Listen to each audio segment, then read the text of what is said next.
Hi guys, मेरा नाम है साहिल खान और आज की वीडियो शुरू करते हैं। सबसे पहली न्यूज और बड़ी न्यूज है, दुनिया के सबसे बड़े एनएफटी मार्केटप्लेस ओपनसी ने 20% अपने स्टाफ को निकाल दिया है क्रिप्टो विंटर के चलते हुए। क्रिप्टो विंटर चल रहा है, शेयर मार्केट का विंटर भी लोग कह रहे हैं आने वाला है, रिसेशन भी आने वाला है। क्या बुरे दिन आने वाले या फिर नहीं आने वाले, हम तो सब अच्छे दिन की तैयारी में बैठे थे। अगली खबर एलॉन मस्क की है। तो आने वाले कुछ दिन एलॉन मस्क की आपको ज्यादा न्यूज देखने को मिल सकती है, क्योंकि जो ट्विटर ने केस किया है उसके ऊपर बहुत सारी चीजें होने वाली है आने वाले टाइम के अंदर। तो सबसे पहले एलॉन मस्क ने ट्विटर को अनाउंस किया कि वो खरीद रहे हैं। पब्लिक से पूछा क्या उसको हम प्राइवेट ले जाए, उसके चक्कर में शेयर के प्राइसेस वगैरह बढ़े। उसके बाद कहा कि भाई इसके ऊपर बहुत सारे बॉट यूजर्स हैं, उसके चलते उन्होंने डील को कर दिया कैंसिल। अभी खबरें निकल के आ रही है कि भाई ट्विटर ने उनके ऊपर कर दिया है केस, बहुत ही जल्दी होने वाली है प्रोसीडिंग। अब उसके ऊपर निकल के आ रहा है क्या हुआ क्या नहीं हुआ। तो जो उनके सीईओ है पराग जी, पराग अग्रवाल, रेयान पराग नहीं, क्रिकेटर है वो मेरे दिमाग में बार बार निकल गया पिछली न्यूज के अंदर, उसके लिए सॉरी। तो जो पराग अग्रवाल है उन्होंने बताया कि उनको मैसेज किया था एलॉन मस्क ने कि आपके जो लॉयर्स है वो बहुत ज़्यादा ट्रबल कर रहे हैं मुझे, वो ऐसा कुछ हो जाएगा। और उसके कुछ टाइम के बाद ही इन्होंने डील कैंसिल की अनाउंसमेंट कर दी है। अब ट्विटर चाहता है कि भाई ये फास्ट ट्रैक कोर्ट के ऊपर जाए, जल्दी से जल्दी प्रोसीडिंग हो इस चीज की, पर एलॉन मस्क चाहते हैं कि इसको बाद में किया जाए। अब इसके पीछे की कहानी क्या है, जो मर्जर एग्रीमेंट है वो 25 अक्टूबर को एक्सपायर हो रहा है। ट्विटर वाले चाहते हैं कि सितंबर में ही शुरू हो जाए ताकि जल्दी से होके अगर डील होनी होगी तो हो जाए, पर एलॉन मस्क चाह रहे हैं फरवरी के अंदर इस चीज को कराने के लिए, अगले साल। तो देखते हैं क्या होता है क्या नहीं होता है। तो सबसे पहली प्रोसीडिंग 19 जुलाई को है आने वाले टाइम में। तो देखते हैं क्या होता है क्या नहीं होता। 90 मिनट की कॉलिंग होने वाली है, मतलब 90 मिनट डिस्कशन चलेगी इस चीज़ के ऊपर और डिसाइड किया जाएगा कि इस केस को रखा भी जाएगा या नहीं रखा जाएगा, फास्ट ट्रैक होगा या नहीं होगा, क्या होगा। तभी मैं कह रहा हूँ कि आने वाले टाइम में आपको इसके अराउंड न्यूज ज्यादा सुनने को मिलेगी। अगली खबर, जो हमारी फाइनेंस मिनिस्टर है उन्होंने G20 समिट के ऊपर बोला कि जो क्रिप्टो है उसको ऑटो इन्फो एक्सचेंज मैकेनिज्म के अंदर लाना चाहिए। मतलब अगर आप ट्रांजेक्शन वगैरह करते हो तो उसकी इन्फो एक्सचेंज हो पाए हर क्रिप्टो की ट्रांजिशन के ऊपर। क्यों कर पाए, क्योंकि इसके ऊपर बहुत ज़्यादा धांधलेबाजी होती है। बहुत सारे लोग अपना काला धन इसी के अंदर स्टोर कर रहे हैं अभी के टाइम पे, और अगर ऐसा होगा तो हम ट्रैक कर पाएंगे कि क्या हो रहा है क्या नहीं हो रहा है। और बहुत ही जेन्युइन बात है, बहुत सारे लोगों को आपको नहीं पता होगा, पर बहुत सारे लोगों का क्रिप्टो के अंदर बहुत ज़्यादा काला पैसा दबता है और बहुत ज़्यादा दबाया गया था। जब नोटबंदी हुई थी उस टाइम पे भी बहुत ज़्यादा क्रिप्टो का काम हुआ था, और अब तो उनका पैसा कितना मल्टीप्लाई हो गया होगा। तो क्रिप्टो का सीन इन गलत कामों के अंदर यूज होता है और गवर्नमेंट उसको रोकने की कोशिश कर रही है। अब इसके चक्कर में क्रिप्टो का विंटर आ रहा है, क्रिप्टो नुकसान कर रहा है, पूरी दुनिया के अंदर होने वाला है। तो अब सबके सब लोग कहते हैं भाई क्रिप्टो रिवाइव करता है, हमेशा एक बार फॉल आता है फिर उससे ज़्यादा ऊपर उठता है, फिर फॉल आता है फिर ऊपर उठता है। पर इस बार थोड़ा सा अजीब लग रहा है क्रिप्टो के बारे में। क्यों? क्योंकि गवर्नमेंट रेगुलेशंस कुछ ज़्यादा ही आ रही है इसके ऊपर, क्योंकि अब सबके सब डर गए हैं बड़ी बड़ी इकोनॉमीज कि भाई क्रिप्टो हमको कहीं रिप्लेस ना कर दे आने वाले टाइम में। क्योंकि हम सब ये कह रहे थे ना कि क्रिप्टो की करेंसी को यूज करेगा आने वाले टाइम में। तो आपको यूएस वाले बंदे से पैसा लेना है तो आप क्रिप्टो की फॉर्म में ले लोगे, मिनट से पहले आपके पास पैसा आ जाएगा, कोई टैक्स नहीं देना, कोई कुछ नहीं देना। और अगर आपने कहीं से फेक अकाउंट वगैरह बनवा लिया तो आपको कुछ ट्रैक भी नहीं करना। नॉर्मली जब एक करेंसी से दूसरी करेंसी में आता है तो फॉरेक्स फॉरेक्स का एक्सचेंज होता है, करेंसी ऊपर नीचे होती है, बहुत सारे फैक्टर्स होते हैं, वो सारे एलिमिनेट हो जाएंगे यहाँ से। तो अगर मैं सेल्सियस की बात करके चलूं तो उन्होंने भी बैंकरप्सी के लिए फाइल कर दिया है। तीसरी बड़ी कंपनी है 3 हफ्तों के अंदर जिन्होंने बैंकरप्सी के लिए फाइल किया है। इन्होंने भी अपने एक्सचेंज सारे के सारे रोक दिए थे, क्रिप्टो के ऊपर सारी चीजें रोक दी थी कि भाई आप खरीद बेच कुछ भी नहीं सकते, विड्रॉल कुछ नहीं कर सकते। अब फंस के रह गए हैं लोग, वर्ल्ड का देखते हैं क्या होता है। और खाली क्रिप्टो की बात नहीं है, अगर मैं फिनटेक फर्म्स की बात करके चलूं तो आरबीआई इसके ऊपर भी कुछ रेगुलेशंस लाने वाला है। बहुत जल्दी इसके ऊपर रूल्स आने वाले हैं।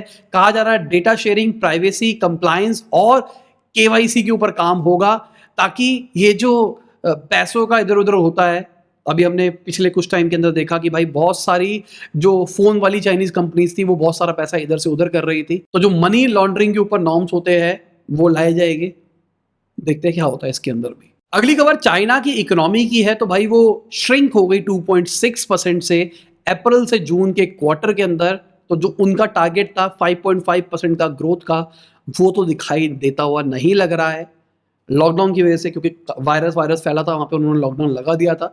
पर मुझे लगता है कि जैसे कोविड का पहला वेव आया था और लॉकडाउन लगे थे, उसकी वजह से बाद में सप्लाई चेन के हमको इफेक्ट दिखाई देने लगे थे।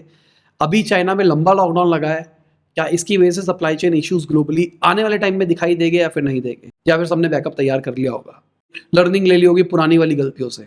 बाकी मैंने अपनी गलतियों की एक वीडियो बनाई थी इंटेलेक्चुअल इंडीज पे, आप सबका बहुत प्यार मिला। जिन्होंने नहीं देखा जाके जरूर देखना। मैंने उसमें ना बताया मेरी टॉप मिस्टेक्स क्या है पिछले कुछ टाइम के अंदर, प्रोफेशनली सारी चीज़ें बताई है, शायद आपको अच्छी लगे, चेक करना। और भाई आखिरी दिन है, आखिरी कुछ घंटे हैं कोर्स खरीदने के लिए। अगर आपको हमारा डिजिटल मार्केटिंग कोर्स खरीदना है तो यही ऑप्शन है। बाद में पक्का नहीं पता कि क्या होगा क्या नहीं होगा। और कल सुबह 10 बजे तक की ही रजिस्ट्रेशन है, उसके बाद नहीं लेंगे हम। उसके बाद सारे गेटवे वेटवे हम सब रोक देंगे, क्योंकि 11 बजे से क्लासेस चालू हो जाएगी। अगली खबर फेडरल बैंक की है, तो उन्होंने अपने प्रॉफिट के अंदर राइज रिपोर्ट किया है 63% का। इसके चलते उनके मार्केट के प्राइसेस बढ़े, 1.54% उनके शेयर प्राइसेस बढ़े हैं। तो क्या आपने इसके अंदर इन्वेस्ट कर रखा है या फिर नहीं कर रखा, नीचे कमेंट के अंदर ईमानदारी से बताना। अगली खबर अडानी ग्रुप की है, अडानी पोर्ट्स की है। तो भाई अडानी पोर्ट्स ने इजराइल का हाइफा पोर्ट एक लोकल कंपनी के साथ में मिलके 1.18 बिलियन डॉलर के अंदर ले लिया है। 70% स्टेक अडानी ग्रुप ओन करेगा, 30% लोकल कंपनी करने वाली है। बहुत बड़ी चीज है मेरे हिसाब से। और हम डॉलर्स की बात कर रहे हैं भाई, डॉलर के रेट बढ़े हुए हैं अभी के टाइम पे, तो अगर अभी खरीदा है तो बड़ी बात है ये। अगर मैं ट्रांजिशंस की बात करके चलूं, दुनिया भर में जो ट्रांजिशंस होती है वो सबके सब डॉलर के अंदर ही होती है, क्योंकि डॉलर को ही हमने नॉर्म बना रखा है।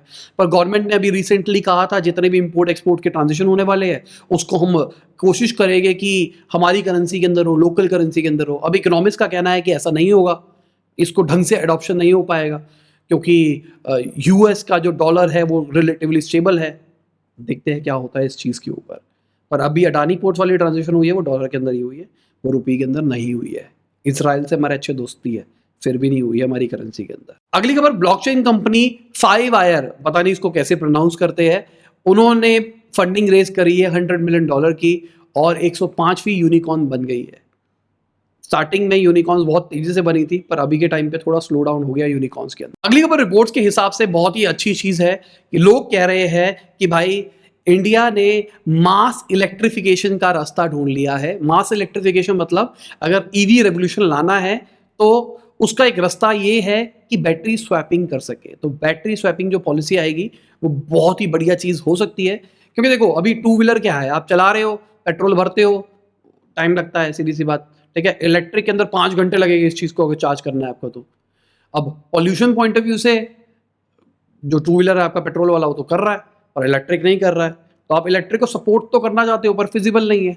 तो स्वैपिंग से क्या होगा, आप गए पेट्रोल पंप पे ही, तो वहां पे एक बैटरी स्वैपिंग स्टेशन होगा, आप जाओगे अपनी बैटरी निकालोगे, वहां रखोगे, दूसरी बैटरी लगाओगे और लेके आ जाओगे। घर पे चार्ज करना है घर पे चार्ज कर सकते हो, बाहर से बैटरी बदलनी है बाहर से बदल पाओगे। बढ़िया चीज हो जाएगी।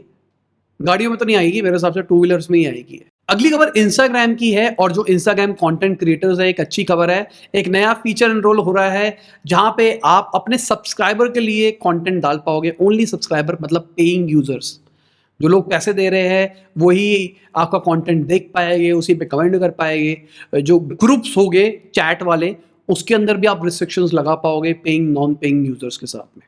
बहुत बढ़िया चीज होने वाली है। इंस्टाग्राम पे पैसा कमाने का रास्ता नहीं है ना अभी ढंग के, पर यूट्यूब पे बहुत सारे हैं। तो इंस्टाग्राम को compete करना है यूट्यूब से, तो उनको अपना खुद का ये वाला इकोसिस्टम तो बनाना पड़ेगा। जैसे यूट्यूब अगर खुद पैसा कमाता है तो वो हमसे शेयर करता है, पर इंस्टाग्राम पे जितनी भी ऐड चलती है फेसबुक के थ्रू जो भी, वो हमसे शेयर नहीं करता है।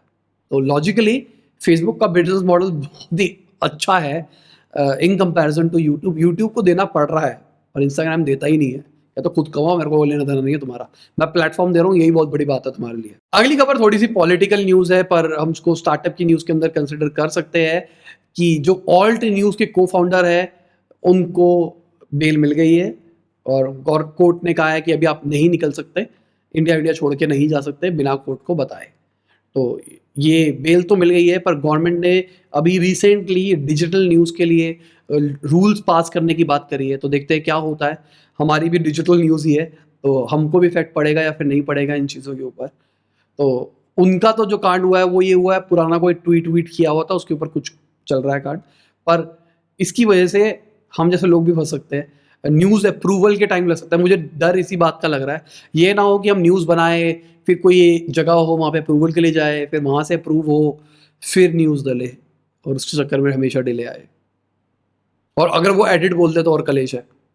देखते हैं क्या होता है। और इसी के साथ आज की बिज़नेस न्यूज़ खत्म होती है। उम्मीद करता हूँ आपको मज़ा आया होगा। लाइक कर देना, शेयर कर देना, कमेंट बताना वीडियो कैसी लगी। बाय, गुड नाइट, शब बखैर, खुदा हाफिज़, गुड मॉर्निंग, गुड आफ्टरनून, जब भी आप वीडियो देख रहे हैं।